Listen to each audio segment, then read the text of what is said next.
As physicians, we are often asked to give our time and money to charitable medical organizations. With so many groups working on health issues, how can we best decide where to focus our energy and donations? Is it more important how much we give, what we give, or how we give? And what things do we really need to consider before contributing to charity? You're listening to ReachMD, the channel for medical professionals. Welcome to the Clinicians Roundtable. I'm your host, Dr. Jennifer Hsu, practicing general pediatrician and author. Our guest is Dr. Cliff O'Callaghan, pediatrician in Middletown, Connecticut, and chair of the American Academy of Pediatrics section on international child health. Welcome, Dr. O'Callaghan. Thank you for having me, Jennifer. Now, as physicians, we may be bombarded by requests to give of our time, money, or medical supplies to different organizations. That's not too surprising since individual donations do make up the bulk of charitable giving in the U.S., but how can we best discern which organizations should receive our contributions? And I'm talking both domestically and internationally now. Yeah. It's a great question, and I think a lot of people, if you ask them, would come at it from different ways. I think it's really important when we give our money or time or decide what we buy that we put some time and thought into it, because it's allowing a group to work on our behalf to do something, whether it's our local United Way or an international aid organization. That's the ideal scenario, that we look into it and maybe check out that the organization really uses our money in an effective way. The reality, I think, is very otherwise. And I say that because when chatting to people about who they donate to and why, I universally get that, well, it's groups that I know. It's people I know or connections with friends or neighbors that have introduced me to a charity, whether it be local or international. And yet, I really do feel that for some due diligence, that if we are going to be giving something, that we make sure that it is an investment in the direction or effort that we have chosen to give. How can you determine what a group's actual mission is and what their philanthropic goals are, what their activities? Is it important to just participate in their functions yourself, either as a volunteer or an observer, or is just looking them up online enough? You can get an awful lot of information about organizations these days. There are a number of great websites where you can get all kinds of information. You can get their most recent few years' financial statements. You can get who their CEO is and their compensation. You can get their mission statement, the areas in which they work, how much they have in assets, and really evaluate them. But again, I'm not sure that a lot of people do that. Right. I think people get involved and donate because they know somebody or have been touched. And I think the more you're involved, though, the more committed you are to be a long-term donor. If somebody's going to be donating with United Way and then, for example, be involved in the Day of Caring or a local soup kitchen and to go and volunteer there, you become a committed funding participant in that effort. Certainly in international efforts, I think if any one of us who have been involved with an NGO abroad, if they have influenced us positively, we tend to be long-term committed givers to that cause. When you are part of something, I think you tend to support and believe in it more. So I do think it's important to be involved on a personal level as well as check it out. You mentioned long-term donations or commitment. Now, how important is that compared with maybe giving a large lump sum just once? I think both ways are very valid. However, the reality for most of us who are not near retirement, and it's probably not universal, but I think many, for the larger lump sums of stock or annuities or endowments, are done maybe when we're towards retirement. Those are wonderful if well placed. The reality for most of us is small, consistent amounts to those groups that we really believe in and choose to give.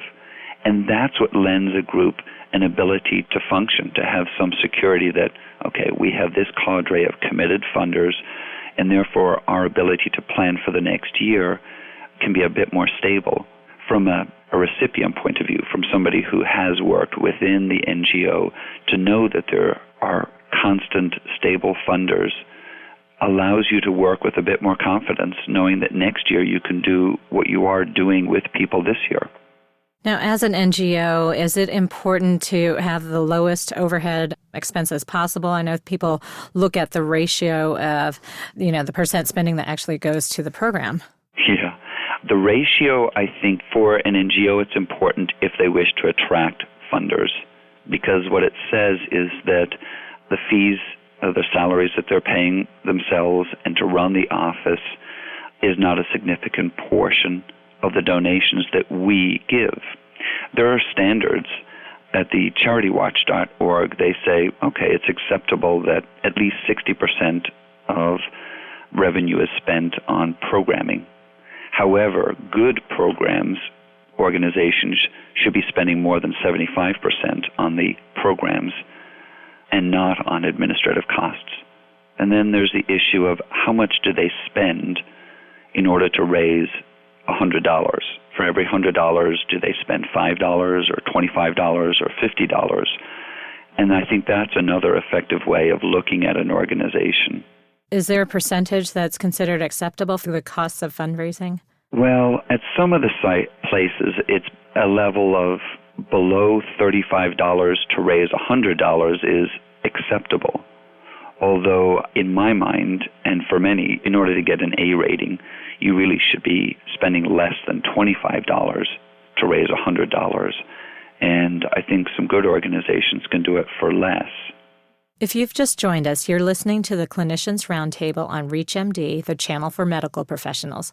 I'm your host, Dr. Jennifer Hsu. Our guest is Dr. Cliff O'Callaghan, pediatrician and chair of the American Academy of Pediatrics section on international child health. We're discussing the best ways to give to charitable medical organizations. Now, what about involving the beneficiaries of the program in the planning process? Is there a way to tell if an organization does that, and is it important that they're involving the people who are benefiting from their work? Jennifer, that is an awesome question, and I have not actually heard that or heard discussion about that very much. I have not seen that that's a question that they ask, to my knowledge, on some of these evaluative sites or reports. And I don't know that many programs do that. And of course, I'm thinking of the ones that I'm more familiar with, either the international aid organizations or long-term community development organizations. Do they really ask the recipients? I don't know. I think it would be important. I'm not sure that many do that. So that might be a good question to ask. Maybe do they have somebody on their advisory board who's helping guide to make sure that what they're doing is actually meeting, the beneficiary's needs? I think that would be a great way to move. Do you have any feeling about whether it's different when you're donating to U.S. medical charities versus international ones? Is it more important that we give domestically versus internationally or vice versa? How does one decide, or is that more of just a personal philosophy? I think the latter. I think it is a personal philosophy, and that is really based on so many things, how we're raised and our vision of this globe. I really do think it's important that if we are giving locally, that we think of the larger community that we live in. So if we have a chunk of money that we have decided as a family to donate to charities, a logical way might be to split it up into our regional community, our national community, and our global community. I'm not sure that there's many people who think of it that way, but that's certainly how I and some others have structured our giving. Then from there, one has to go through a process of discernment to figure out what is important to you. There are some people who really have no interest in what's going on far away out of their vision and sight, while others find it much more gripping and are willing to part and share with their gift to an organization who might be providing disaster relief or working with refugees or orphans. I think giving really reflects the incredible variety in all of us. And so no one person is going to do it the same way, but it is going to be reflected on their world vision. And when one does decide to give, do you have a recommendation whether it's more worthwhile to give cash versus your time versus maybe medical supplies or other supplies? All of the above are valid and wonderful. Cash obviously lends a lot more possibilities to what an organization can do with the gift. If you give your time, that brings up whole other conversations about whether your small investment in time, whether it be a couple of hours working for Habitat for Humanity or in a soup kitchen or at a free clinic or spending a week and going to Guatemala or somewhere in a medical visit, is that really making change, and is that the most worthwhile use of your time? I would say that in many cases, you may not be giving an awful lot, but you receive an awful lot in those experiences, and they often touch our lives so that we are more willing to part with the monetary part, the gift, which in turn, through those programs, they can use them as they see fit, hopefully in good ways. And, there's another area in maybe not giving, but in buying. We can decide what kind of clothes and food we buy that directly affect how people live in other areas, whether we're buying fair trade, coffee, for example, can be a way of giving, because oftentimes we may have to pay more for it than the regular coffee. But in so doing, we're giving to those kind of organized communities who are more likely to earn a living wage for the crops they give. In one sense, that's an ongoing, easy way to give. So we can look at giving in all kinds of ways. Now, what about you were mentioning for cash donations that an organization could use it as they see fit? What are your thoughts on maybe directed donations where you can specify that I want my funds to go to X project or X program? There is some real validity to that. I think that really speaks to people's specific interests. And so for me to specify when I give something to, say, the Academy of Pediatrics, that I wish it to go in, say, the resident travel grant or to support iCatch, that it goes to a specific thing, I like that, and I'm more likely to give. And yet at the same time, I, for one, when I do that to either the Academy or to my United Way, will also put portion of it to general funds, because as a recipient of that, say, my working within the United Way, we spend a lot of time working on figuring out what is needed in the community and investing the money to develop programs that maybe somebody isn't going to be that interested in yet, but as we develop it, then they may specifically request that their money goes there. So you need both things. I think some of these specific donations will attract more money for an organization, and we get to see and feel that we're doing something in that particular area that moves us. It can make a little bit more work for the organization that receives those, but I think it washes out and is an overall benefit for them. I was hoping you could tell us maybe where physicians can go to get more information before contributing to an organization. Well, there's a whole bunch of wonderful sites on the web. There's the Better Business Bureau has a nice one at give.org. There's Charity Navigator. There's the American Institute of Philanthropy.